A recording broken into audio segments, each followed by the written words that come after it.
आज इमरान खान साहब की जमानत पर फाइनली दलाइल मुकम्मल हो चुके हैं दोनों साइड से। मैंने भी अपने तमाम सबमिशंस मुकम्मल कर लिए हैं और सरकार ने भी तकरीबन 2 दिन और 4 घंटे की दौरानिया जो थी वो सरकार ने ली। कभी भी ऐसा नहीं हुआ कि किसी बेल एप्लीकेशन में इतना टाइम और इतना मौका और अपॉर्चुनिटी दी जाए कि इस केस को संभाला जाए।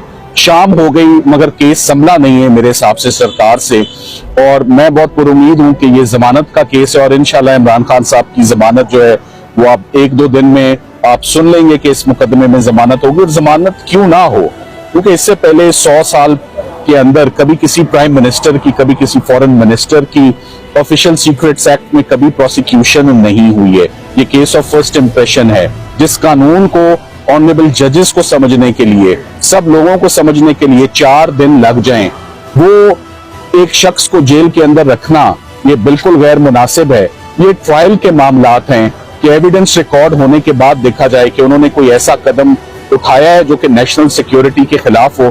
पूरे इतने घंटों के दलाइल में हमने नहीं सुना कि फॉरेन पावर कौन सी है जो डिस्टर्ब हुई है या जो नाराज हुई है, या कौन सा नेशनल सिक्योरिटी का इशू है जो कॉम्प्रोमाइज हुआ है, या इमरान खान साहब ने ऑफिशियल सीक्रेट का जो निजाम है साइफर सिक्योरिटी का वो कैसे कॉम्प्रोमाइज हुआ है। ऑफिशियल सीक्रेट्स एक्ट का बिल्कुल जो है वो एप्लीकेशन वो होली आउट ऑफ प्लेस है। इसके अंदर मिनिस्ट्री ऑफ फॉरेन अफेयर्स मुद्दई ही नहीं है। 1 साल की ताकीद के बाद ये पर्चा रजिस्टर होता है। 4 मुल्जिम बताए जाते हैं, 4 में से 2 को निकाल दिया जाए जब बीच में से असद उमर साहब को निकाल दिया जाता है, आजम खान से बयान ले लिया जाता है, तो केस के हालात उसी वक्त मशकूक हो जाते हैं और जमानत का केस बन जाता है। जो मामला साइफर का नेशनल सिक्योरिटी कमेटी के आगे 2 दफा रखा जाए, जो मामला कैबिनेट के आगे रखा जाए, जो सुप्रीम कोर्ट ऑफ पाकिस्तान के आगे रखा जाए, वो क्रिमिनल लॉ का सब्जेक्ट कैसे बन सकता है, वो क्रिमिनल लॉ में इशू कैसे बन सकता है। सो ये जो FIR रजिस्टर हुई है और इसको जुर्म गर्दाने जाना ये बिल्कुल गैर मुनासिब कदम था।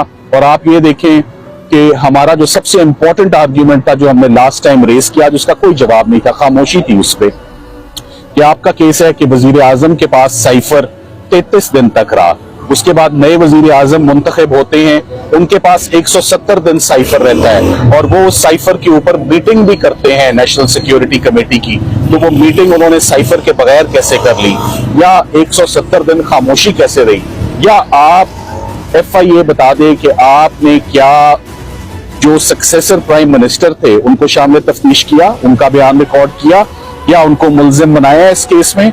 जवाब है नहीं, खामोशी। तो ये तमाम के तमाम इंडिकेटर्स हैं कि इस केस में बहुत ज्यादा भाम है।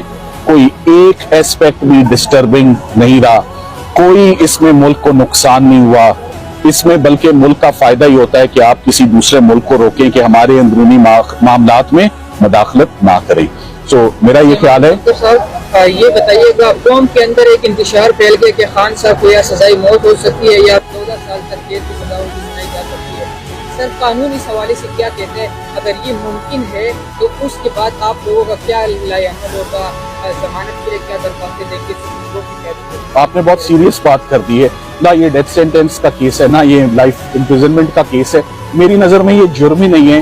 ये बहुत जल्द जब जमानत का फैसला हो जाएगा तो आपको फिर समझ आ जाएगी कि इस केस के अंदर क्या और उसके अंदर क्या लिखा जाए। प्रोसिक्यूशन ने भारतीय अदालत के फैसले सुनाई अदालत में जी, तो थोड़ा सा वो बताइए। मैंने उसके ऊपर काफी ऑब्जेक्शन रेज किया कि आपने जितने भी फैसले दिए, जितने भी आपने 14 साल तक जेल की सजा उनको सुनाई जा सकती है। सर कानून इस हवाले से क्या कहते हैं, अगर ये मुमकिन है तो उसके बाद आप लोगों का क्या लाएअमल होगा, जमानत के लिए क्या दरख्वास्तें देंगे?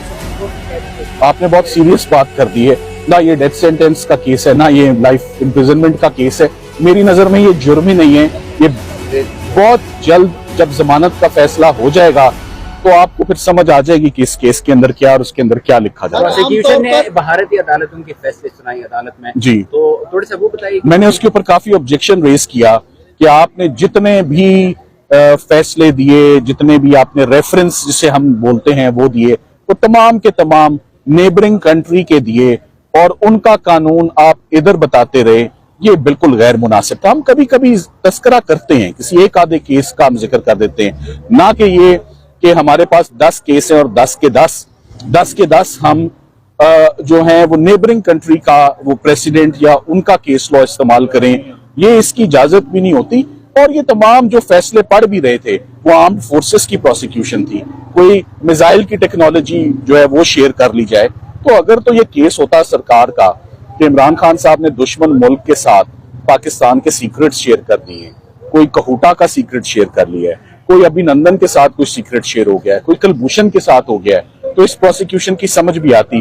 میری سمجھ سے یہ پروسیکیوشن بار ہے. Thank you very much. ضمانت تو فوری طور